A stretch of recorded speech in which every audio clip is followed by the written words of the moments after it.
am I supposed to feel guilty or feel some type of way because I want a separation? Like I said in my other video, I'm not even worried about a divorce right now, but of course a separation is going to lead to a divorce eventually, right?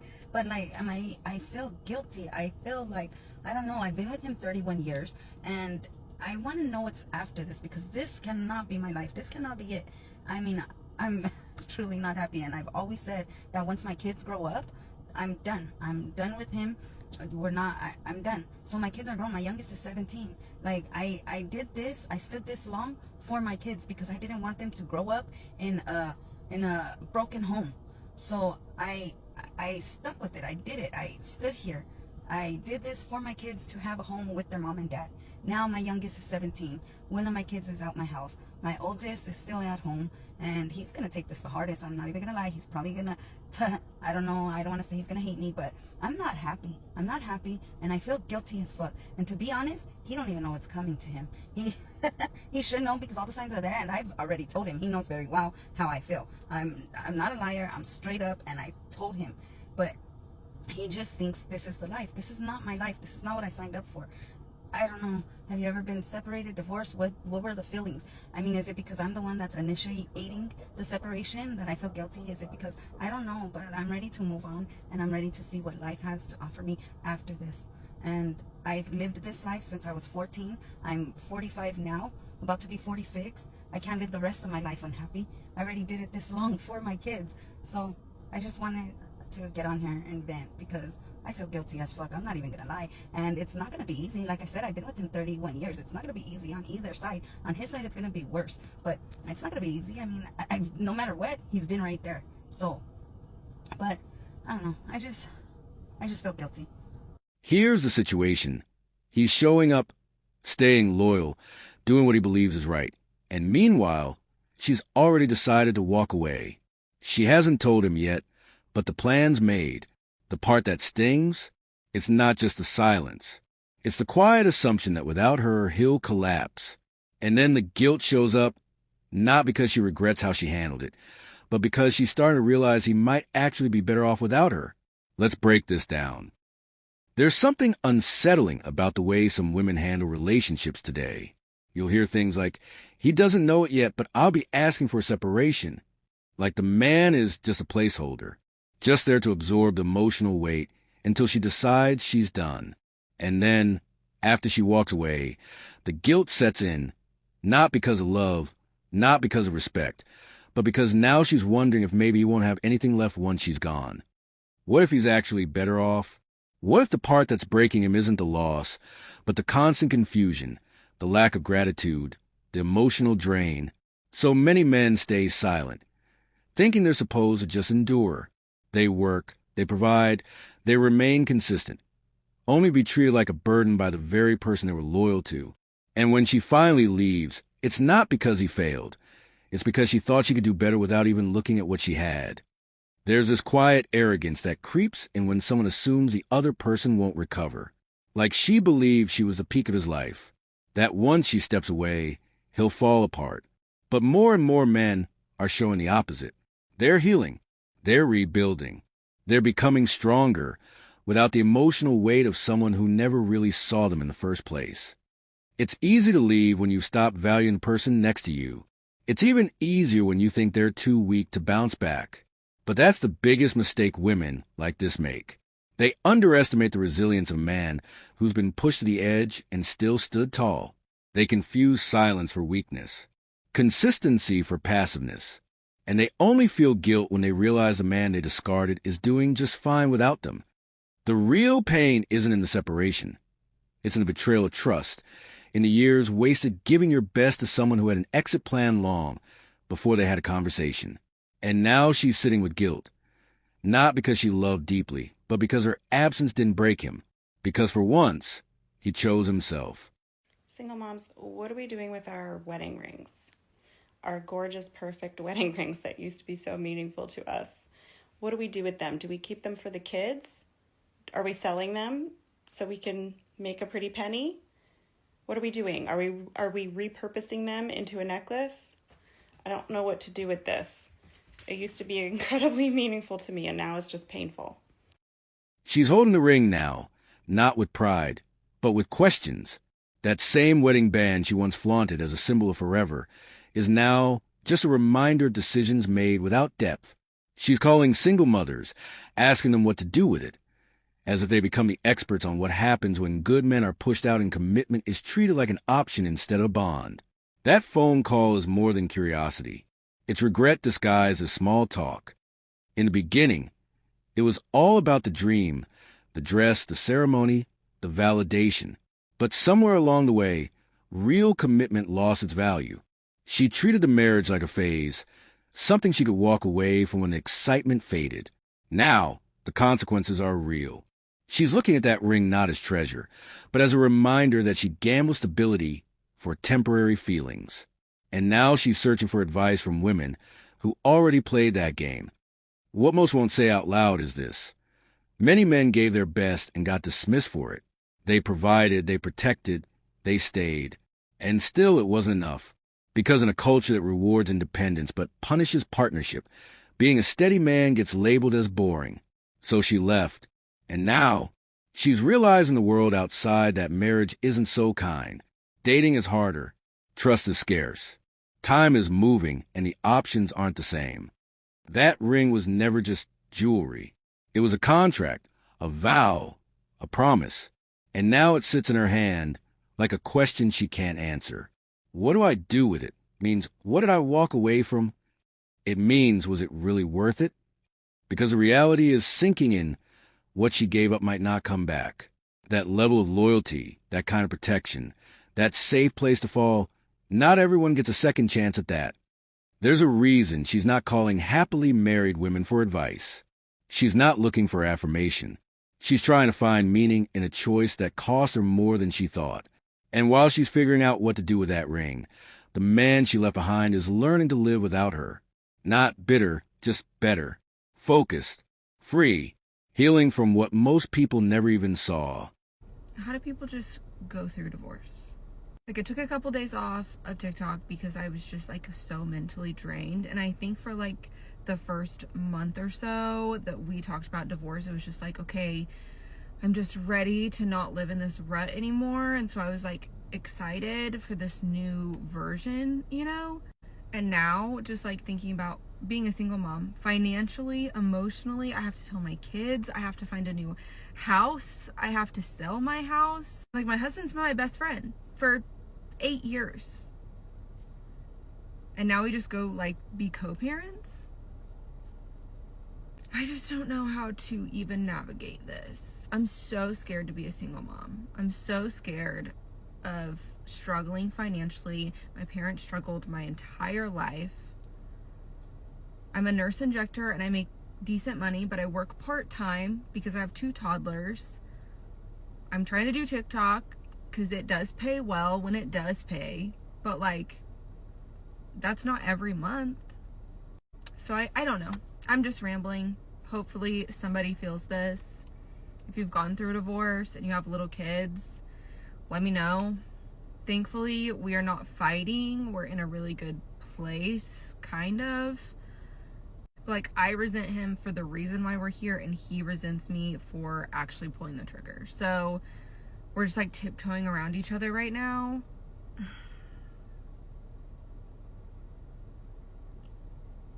I'm trying to be happy for my kids. I'm trying to be happy.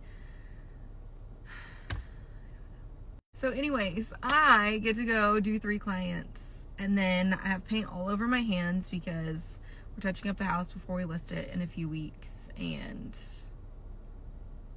I'm just at a break, just hitting that wall. Have a good day. Divorce was the move she thought would unlock a new chapter. She smiled through it, told herself it was her season to explore, to rediscover her worth, maybe even try something different. The relationship felt routine, and the world kept telling her there's more out there. So she believed it, believed that leaving stability behind meant stepping into freedom. At first, she was energized, optimistic, almost relieved. But now, the cracks are showing. She's saying out loud she's drained. Mentally, emotionally, financially. That same independence she chased is starting to weigh heavy. The cost of leaving the marriage wasn't just legal paperwork. It was losing the safety net, the built-in support system, the steady presence of someone who actually had her back. Now she's doing it all alone. And it's nothing like the fantasy she imagined when she signed the papers. This isn't just about one woman. It's about a growing pattern. Too many women are sold the idea that divorce is a glow-up, that breaking away from a good man because things got dull or challenging is some kind of evolution. But what they don't talk about is what happens after the excitement wears off, when the bills pile up, when dating isn't fun anymore, and when peace becomes a memory instead of a lifestyle. She thought she was choosing growth, but in reality, she was chasing distraction. And what she left behind wasn't the problem. It was the structure she never truly appreciated. The quiet support, the man who showed up, the life that wasn't flashy but was real. Now, as reality sets in, the vision is different. It's not about starting fresh anymore. It's about surviving what she created. Meanwhile, the man she left, he's finding peace. He's not the villain in this story. He's the one who stayed solid while she went searching for something that didn't exist. And now that the freedom feels more like isolation, the truth hits hard. The happiness she expected never came. Instead, she's dealing with the silent consequences, exhaustion, regret, and the weight of doing it alone. If you're a man who's been through this, blindsided by someone who thought they'd find better, only to realize you were the best thing they had, you're not alone. Today I'm going to talk a little bit about some of the red flags that I should have seen early on in the relationship that would have tipped me off that maybe things were not going to be successful. We started off texting in late 2007 after I was in the process of divorcing my first wife, and I was still texting with T9, if anybody knows what that is, so I wasn't a very fast texter. And I had a flip phone, not a camera phone, and she didn't have a camera phone either. So I asked her if she could send me a picture of her so that I would know what she looked like, because I had known her family for a long time, but I had not seen her as an adult. The first picture she sent me was a butt pic over email, in jeans. Being a freshly divorced fish in the sea, I bit that lure, hook, line, and sinker. That particular photograph was unsolicited. That's not part of the conversation that we were having. That was what she wanted to send to make a first impression. That was the first red flag. So fast forward a few months, we get engaged because I was smitten. Shortly after the engagement, it was around Christmas time, and we decided to try and figure out when we might have a wedding. And I was pushing for sometime June or July the next year. She stopped the conversation, and she said, "What if I don't want to wait that long? Let's get married in 8 days." So we did. Second red flag, not really honoring my wishes, reeling me in and tying me down before I had a chance to change my mind. The third red flag really was something that I wouldn't be able to recognize until now. And it was everything was perfect. I had 2 young kids at the time. One was 3 years old and one was about 5 months. And she swooped in as the perfect stepmother. She loved my kids, claimed she was so good with kids, she always knew she would marry a man with kids. And she even tried really hard to befriend my recent ex-wife. As we compared stories, she always somehow knew that she was going to marry me because our families had known each other for years. Everything was too perfect. That'd be the third red flag. Shortly after we got married, I began to notice that as she would relate experiences to other people, she would stretch the truth a little bit. She would add things in the story that didn't actually happen in the real version. And I commented to her one day, she was good enough as she was. She didn't need to stretch the truth to make herself or the situation sound better. Her response was, "Sometimes the truth is too boring, and people don't want to listen to boring things." To which I responded, "Well, I guess if you're going to lie to the rest of the world, just don't lie to me." Fourth red flag. The fifth red flag is my version of my personal cardinal sin. I worked in a bank for several years, and finances and credit was important to me. So when we first got married, I made it known that the cardinal sin for me was her messing with my credit or my finances. I didn't mind sharing bank accounts or finances, but I didn't want my good credit and my finances to be messed up by careless behavior. So what was the first thing that she did in our marriage? I went to a schooling to be able to further my skills in the profession that I had chosen. and I went to pay for this schooling and some new equipment. I whipped out a credit card, and it was declined. I took out a second credit card, and it was also declined. So I called the credit card companies, and both cards had been maxed out, which was really interesting because I hadn't used either one of them in a long time, and I knew their balances were zero. So I called home, and I asked her about it. And she said she didn't have a choice. She took the cards out of my wallet and wrote down the numbers, and then she used them to pay bills. But she said, don't worry about it because we'll have them paid off soon. Now, these credit card balances were higher than I'd ever had them in my entire adult life. I got really upset. We had a discussion about it, and like a dummy, I moved on. Further down the road, once we were finally getting divorced, I realized the last several years of our marriage, she had used my credit and my identity to take out multiple credit cards. She forged my signature on the credit card applications, and she had been using credit cards in my name for probably 4 years. The interesting thing about this is she opened a Credit Karma account under my name and under my information so she could monitor my credit, so she would know if anything she was doing would make my credit score go down. Looking back, all of these things should have made a huge difference for my ability to stay married to this woman.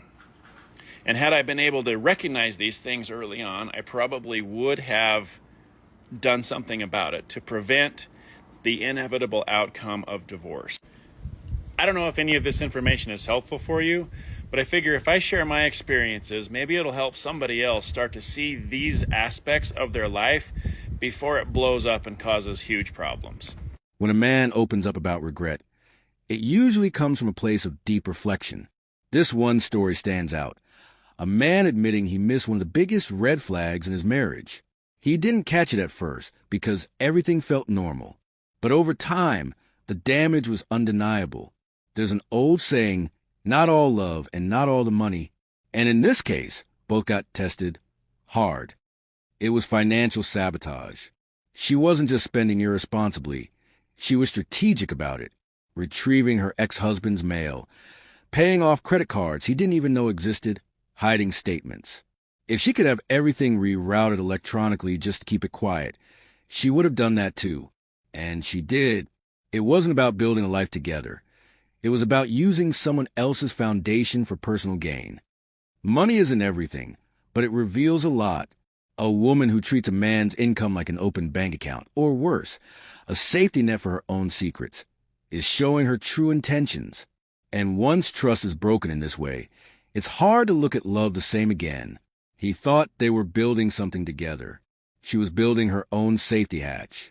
By the time the truth surfaced, the emotional toll had already settled in. Now he's going through the motions of divorce, trying to unpack years of deceit while healing from the fact that the woman he trusted the most played him. And right when you think it couldn't get more complicated, he meets someone new, someone who seems different, maybe even perfect. But here's the thing. No matter how good the next person seems, you can't carry unresolved wounds into a new chapter. That's not fair to you or them. Some people can't sit alone long enough to heal. They jump from one connection to the next, hoping distraction will fix the pain. But healing doesn't work like that. This man realized he needed solitude to rebuild, to reset, because what happened to him wasn't just about finances. It was about betrayal, control, and silence, and moving forward without addressing that would have only led to another disaster. Sometimes, the hardest truth is accepting that being alone for a season is better than being used in a lifetime. If you know that healing first isn't weakness, it's wisdom. Because no matter how charming someone seems, if they don't respect your peace, your trust, and your future, then it's not love. It's damage in disguise. Y'all, imagine being married, asking for a divorce for a specific reason, and then regretting that shit later. Okay, so there was this woman on TikTok who made a video about her friend. So her and her friend went out recently, and her friend was married for 11 years to a man that she thought they were going to be together forever and ever and ever because they were just a super cute couple. They had a really good dynamic, and they got along really well and never had crazy issues, right? But she's now divorced and has been divorced for 3 years. And so she asks her, why did you end up, getting divorced? And she said, well, I am the one who asked for the divorce because I got bored. She said the relationship got really boring. She was a stay-at-home mom. All he did was work, and they were well off. So this guy is putting in a lot of hours and a lot of work time, so that way they can live the comfortable life they were living. Okay, he paying all the bills. So she said she got bored always being home, taking care of the kids, and not really having them time or doing like spontaneous fun stuff. Well, she would tell him about it, and he would try to take her out and try to do stuff, but it just felt like it wasn't enough, and it wasn't the same for her that, you know, like it used to be when you're in a fresh relationship. Well, duh, bitch, it's been 11 years. Spice it up. You do something. Anyway, so she asked for a divorce. He gave it to her, and she's been dating for these past 3 years, and so she asks her, how's it been? How's the dating life been, okay? And she tells her, honestly, it's been trash. It was fun at first, but now it's not fun because I'm looking for something serious now, and no guys want to take shit serious. All they want to do is have fun, right? Club, bar, let's go out, let's do this, let's travel, let's do that. It's always go, and that is what she wanted in the beginning, but that's not what she wants now, 3 years later, right? So now she's like, I want to get serious with someone, and I want someone to help me with my kids and help me, and I don't fucking know. She wanted to be a stay-at-home mom again, okay? What she wanted was her old life that she chose to give up for some fun, temporary fun at that, right? So she left this good-ass man for bullshit just to regret it. And he has been now in a relationship for 2 years of the 3 years they've been divorced. So a year he took to himself, then he found someone, and he's been with that person for 2 years. She is now moved in. She is now living the life that this woman once was living. And she herself has 2 kids, so he's helping her with her kids and his kids. And she's kind of like offended by that. Shorty, you gave him up. He got every right to be happy. And he was a good one because somebody cuffed him up real fucking quick and knew how to keep him. So all I gotta say is, if you got a good man, keep him. Keep him. Be bored, bitch. Figure it out. She was venting, clearly shaken, after watching a video that hit too close to home. Another woman, after 11 years of marriage, sat on camera and admitted she regrets leaving her husband. Not because he failed her, but because she got bored. This man provided. He stood by her. He protected her. He gave everything, his time, effort, energy, stability. And in return, she walked away because she wanted something new. Not safer, not better, just different. This is the mentality that's wrecking relationships today. Men are expected to show up consistently, emotionally, financially, physically. Yet that consistency is now labeled as predictable. Loyalty has been repackaged as dull. Sacrifice is shrugged off as expected. And the reward? You get replaced when someone wants excitement over depth. What does that tell good men trying to do things the right way? The truth is, many women today are chasing a feeling instead of honoring a foundation. They say they want commitment, yet when it's staring in the face, when a man is actually doing what they claim to want, it's no longer enough. It's not that he failed. It's that she never truly understood what it meant to build something lasting. She wanted sparks without work, thrill without duty. And when it faded, she blamed the man who did everything but quit on her. It's about the trend where women walk out on men who gave their all, only to realize too late that new doesn't always mean better. The market they step back into isn't built on patience or substance. It's built on attention spans, filters, and casual flings. And when they don't find what they thought they would, regret comes flooding in. But by then, the damage is done. The bridge is burned. The man she once had has moved on, quietly but completely. Men need to take note of this. Stop internalizing the guilt when you did everything right and still got left. Stop questioning your value because someone else couldn't recognize it. You are not boring because you're reliable. You're not disposable because you're steady. You're rare, and walking away from you was a mistake, not your failure.